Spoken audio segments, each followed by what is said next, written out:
Ja, jetzt muss ich erstmal einen Anfang finden. Ich war gerade noch am Würzburg-Riesen in der Nähe von Heinsberg.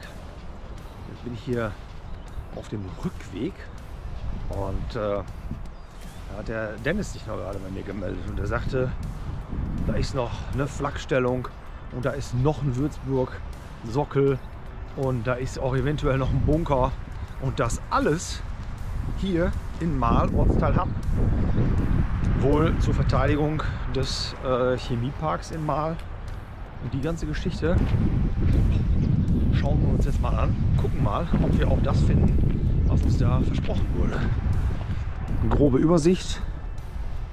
Hier schon mal vor uns auf dem Feld befindlich. Da vorne ist was.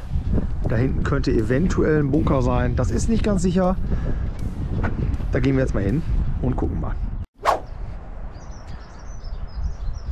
Da geradeaus müsste dieser Würzburg-Sockel sein.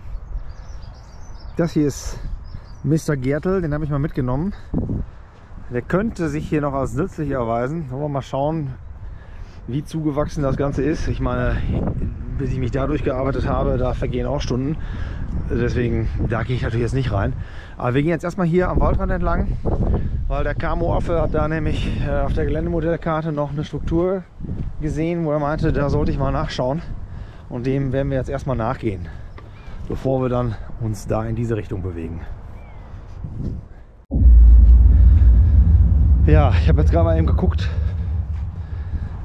Du kommst da nicht rein.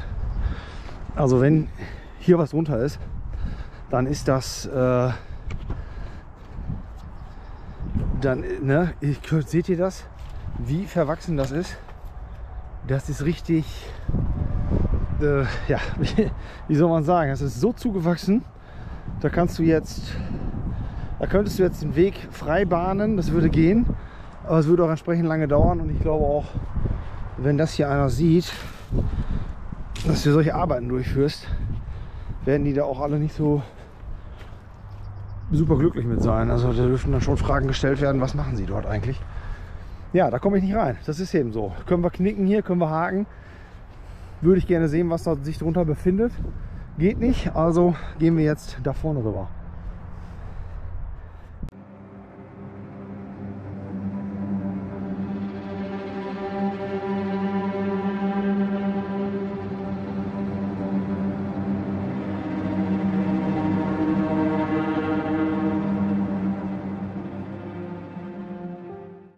Ja, glaub ich's denn?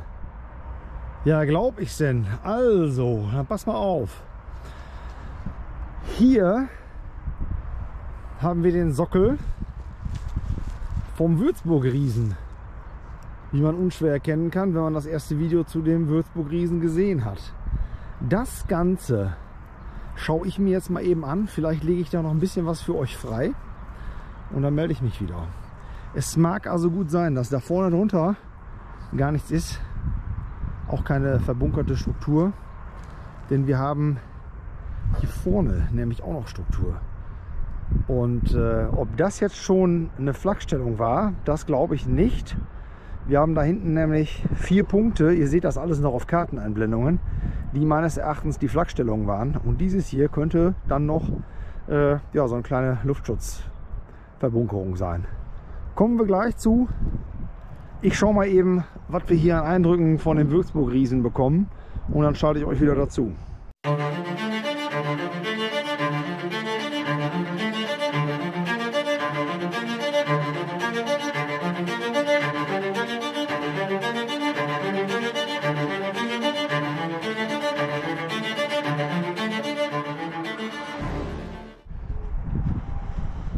So. Ihr seht hier den Eingang. Was mir hier schon auffällt, hier haben wir noch ein bisschen andere Strukturen. Wir haben hier noch irgendwelche kleineren Einlässe, ne, an diesem Revisionsschacht, nenne ich das jetzt einfach mal. So, mein Selfie-Stick ist jetzt hier, glaube ich, gar nicht so super lang. Ah ja, ich meine auch zu erkennen, dass wir hier keine dieser Aussparungen haben, sondern wir haben hier auch so viereckige Teile, wo dann wahrscheinlich denselben Zweck erfüllten wie bei dem anderen Fundament, diese länglichen Aussparungen. So, mehr filmen kann ich jetzt hier gar nicht. Ich drehe noch einmal die Kamera. So sieht es dann aus. Einmal komplett rum. Ja, das ist hier mega verwachsen. Also mega verwachsen. Und es hat hier auch eine ganze Weile gedauert, bis ich den Eingang hier freilegen konnte. Das ist echt Käse, ne? Also da bei Heinsberg das Ding, das steht unter Denkmalschutz. Und dieses hier ist meines Erachtens ebenfalls denkmalschutzwürdig, da wir hier ja nicht nur diese Struktur haben, sondern hier auch noch eine komplett erhaltene Flakstellung zur Verfügung haben. Ja, das waren jetzt hier die Eindrücke erstmal von dem Sockel des Würzburg-Riesen. Und jetzt gehen wir mal da vorne rüber. So, dann gucken wir uns jetzt hier mal um. Das hier wird ein Eingang gewesen sein. Ist ebenfalls total zugewuchert. Wir laufen jetzt hier einmal erstmal rum und schauen mal eben, was sich hier überhaupt so darstellt. Hier ist auch noch was. Da kommt man besser rein. Ich nehme mal eben kurz die Taschenlampe zur Hand. Dann haben wir da wenigstens von außen mal eben reingefilmt. Ich bin mir nicht so sicher. Oh ja, da will ich auch gar nicht reingehen. Da ist nämlich alles voll mit Wasser. Und ach, guck mal da. Das ist ja interessant. Warte mal, Kamera ein bisschen nach vorne. So. Dann filmen wir das jetzt mal so ab, weil es für mehr reicht es einfach jetzt nicht. Das wird jetzt auch ein bisschen hakelig. Ich sehe noch einigermaßen, was ich filme. Einmal hier so links um die Ecke. Mehr geht nicht. Das könnte dieser eine Eingang da vorne auch sein. So, im Boden. Ihr seht, da steht überall Wasser. Da rechts ist schon, ah ja, da ist schon eine Wand. Und da um die Ecke geht da noch irgendwas. Da ist noch eine Öffnung, glaube ich, ne? Ah, ich glaube schon. Ja, so super genau kann ich es auch nicht sehen. Ja, bessere Qualität gibt es leider nicht. Die Decke ist irgendwie noch auch ein bisschen gedämmt. Es kommt aber runter, das Zeug. Ja, und da hinten scheint dann der Eingang zu sein. Ja, mal gucken, ob das die Kamera noch ein bisschen höher stellen kann. Ja, so, das ist doch schon weitaus besser. Ja, ich nehme an, dass das hier so ein kleiner Luftschutzbunker gewesen ist.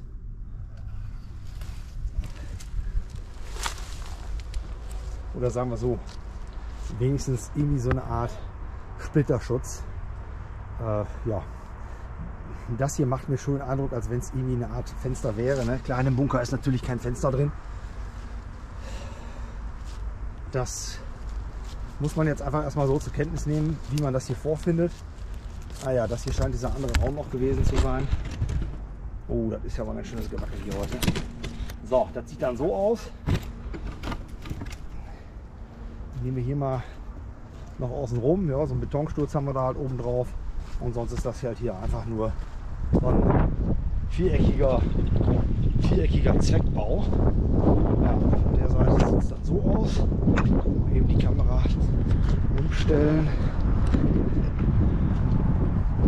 Hier hinten wäre auch noch eine Öffnung, in die man in das Gebäude hineingelangen könnte.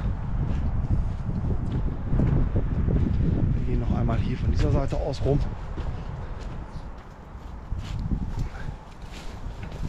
Oh ja, das ist noch eine recht interessante Struktur. Das nehme ich noch mal eben mit. Da kommt man auch dran. Ah ja, sehr schön. Gut, das ist doch schon mal was. So sieht das hier aus.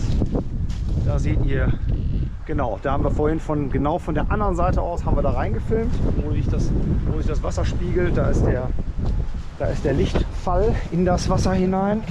Und dann haben wir hier vorne die Öffnung, jawohl. es dann hier aus. Wartet mal eben.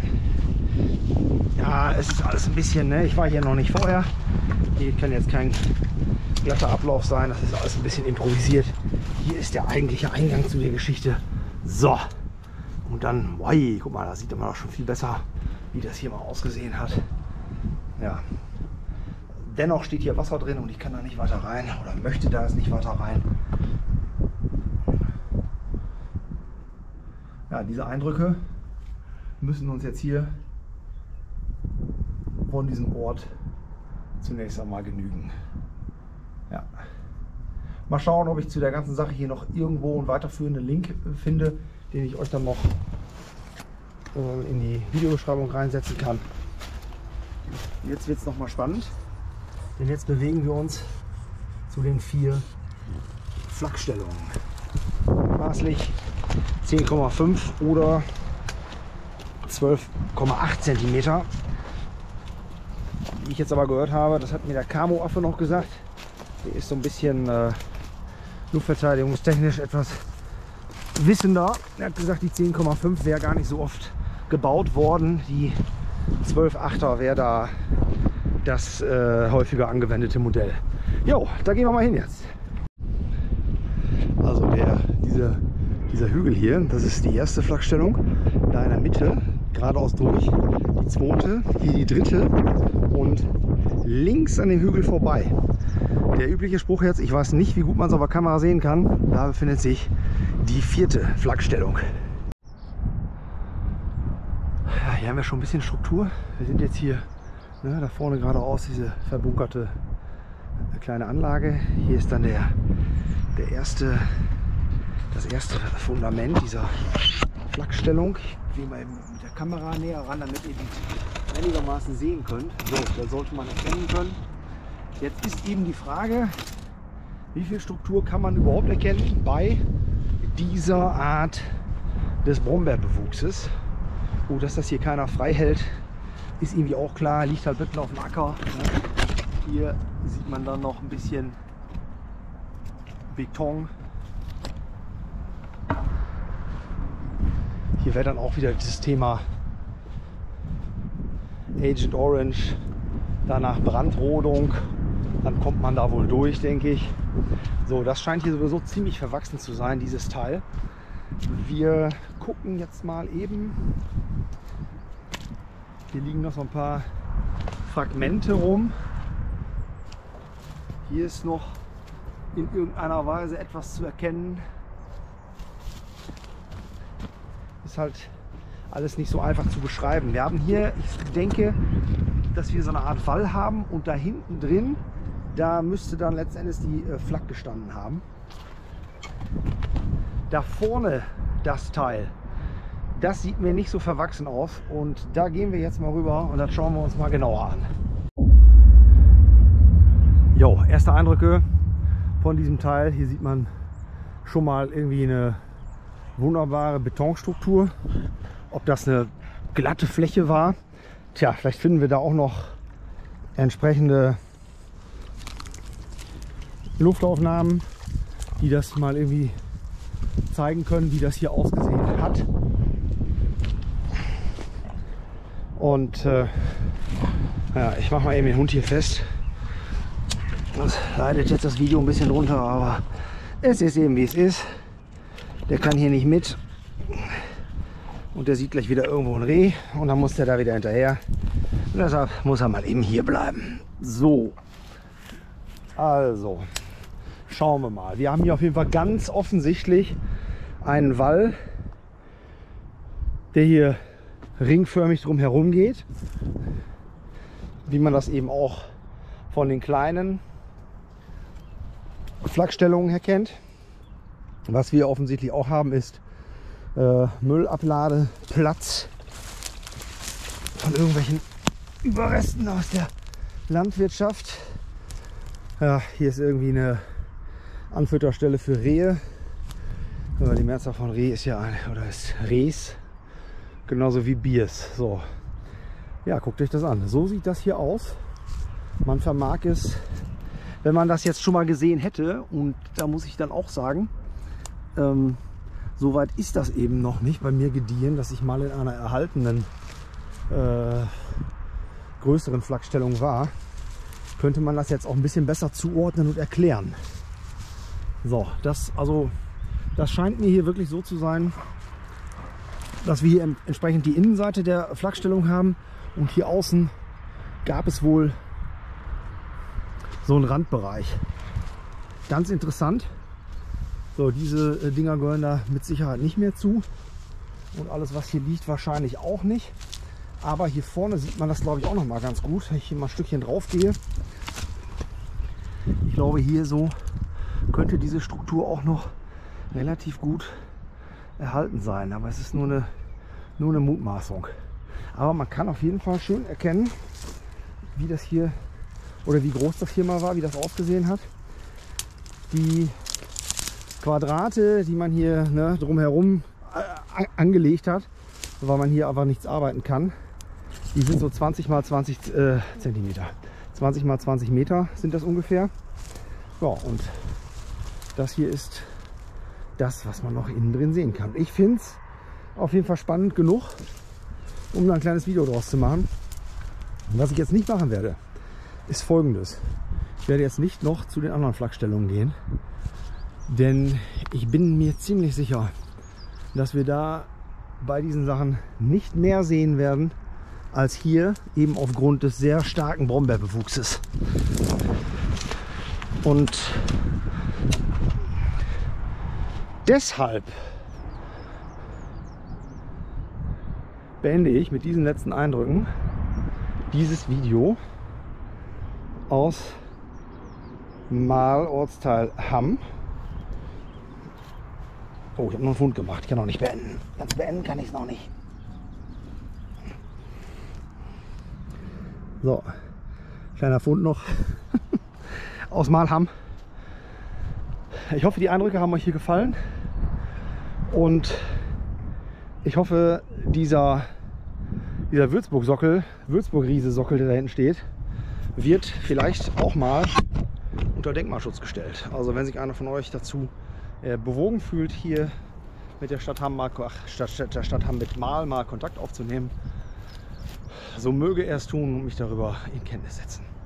Ich wünsche euch alles Gute, vielen Dank, dass ihr zugeschaut habt und wir sehen uns beim nächsten Mal wieder. Bis dahin, ciao Kakao.